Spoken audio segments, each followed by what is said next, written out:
राष्ट्रीय लोक जनशक्ति पार्टी के राष्ट्रीय अध्यक्ष और भारत सरकार में केंद्रीय मंत्री श्री पशुपति कुमार पारस जी द्वारा मुझे राजस्थान प्रदेश के लिए चुनाव प्रभारी नियुक्त किया गया है।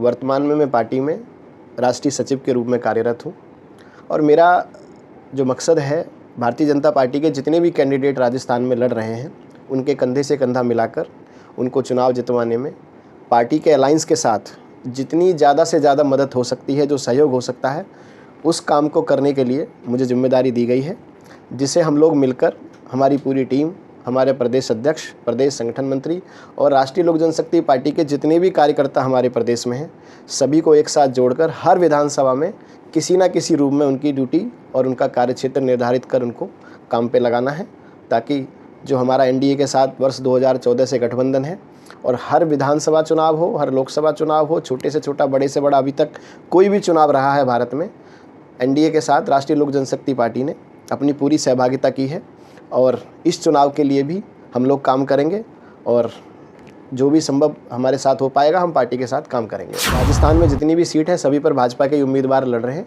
हम लोग उनके साथ, उनकी सहभागिता में और उनको चुनाव जितवाने में उनके साथी के रूप में लड़ेंगे। हमारी राष्ट्रीय लोक जनशक्ति पार्टी के लिए हमने कोई सीट की वहाँ डिमांड नहीं की। बात किया जाए, कांग्रेस दावा कर रही है कि राजस्थान में फिर से वो दोहरी सरकार बनाएगी। किस तरीके से आप प्रचार वहाँ करेंगे? अब नवंबर में चुनाव होने वाला है और कुछ ही समय बाकी है। किस तरीके से एनडीए का वहाँ पे राजस्थान में प्रस्तुत करेंगे कि फिर से एनडीए की सरकार वहाँ आए?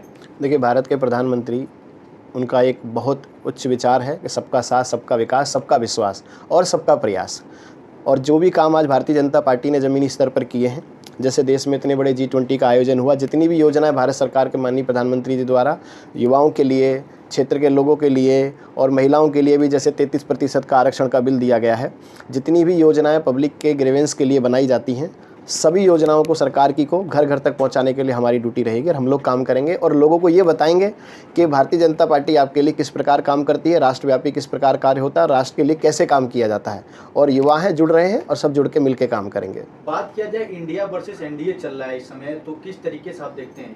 नहीं, उसमें देखने वाली कोई बात नहीं है। राजस्थान में भारतीय जनता पार्टी की सरकार बनेगी और वर्ष 2024 में माननीय मोदी जी पुनः प्रधानमंत्री बनेंगे। इंडिया गठबंधन अपना काम करेगा। हमने जो अब तक काम किए हैं, भारत सरकार ने जो राज्य सरकार में जो काम होने चाहिए थे, जो विकास नहीं हुए, जिस तरह की भेदभाव की राजनीति होती है, जिस तरह का माहौल देश प्रदेश में बनाया जाता है, उसको लोगों के बीच में ला करके और समझा करके उनको उनके भारतीय जनता पार्टी के उम्मीदवारों के साथ जोड़ना है। बात किया जाए, राजस्थान के साथ साथ 4 प्रदेश और हैं जहां विधानसभा चुनाव होने वाले हैं। किस तरीके से आप राजस्थान देख रहे हैं और चारों प्रदेशों को लेकर क्या कहना है? देखिए, मेरी जो जिम्मेदारी राजस्थान की है, मेरा फोकस पूरा राजस्थान पे रहेगा। अगर दूसरे राज्यों में जाऊंगा तो ध्यान बढ़ जाएगा, इसीलिए जो बात किया जाए, लोकसभा चुनाव भी नजदीक आ चुका है, विधानसभा चुनाव है राजस्थान में, अब कुछ ही समय बाद लोकसभा भी होगा, तो क्या किस तरीके से आप प्रस्तुत करेंगे कि आने वाले समय में लोकसभा चुनाव 2024 में फिर से बीजेपी की सीट मिलने वाली है? देखिए, लोकसभा चुनाव को लेकर तो भारतीय जनता पार्टी और देश के प्रधानमंत्री पूरी तरह आश्वस्त है, पूरा देश उनके साथ है। 2024 में देश के प्रधानमंत्री नरेंद्र मोदी जी होंगे।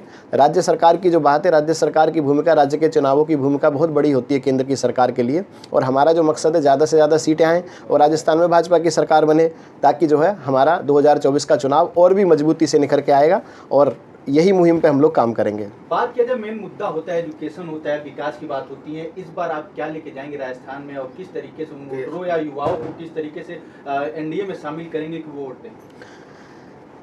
अभी भारत सरकार ने जितनी भी योजनाएं बनाई, उनकी चर्चा तो हम ऑलरेडी राजस्थान में कर रहे हैं। उसके बाद जो पार्टी का मैनिफेस्टो बनेगा, जो पार्टी अपनी योजनाएं जारी करेगी, उन सारी योजनाओं को जब सब जन जन तक पहुंचाएंगे, उसके लिए जो भी पार्टी की नीतियां रहेंगी उसको प्रकार किया जाएगा।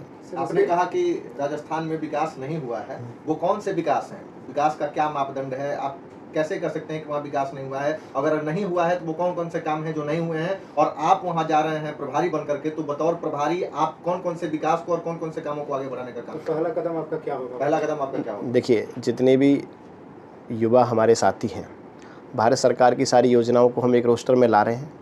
लोगों को बताएंगे कि पिछले 5 साल में क्या होना चाहिए था और क्या हुआ है, और किस तरह की डेवलपमेंट राजस्थान को मिलनी चाहिए थी और क्या आगे मिलेगी। उन सारी योजनाओं का समावेश करके, उन सारी योजनाओं पे चर्चा करके हम लोग अपने काम करेंगे।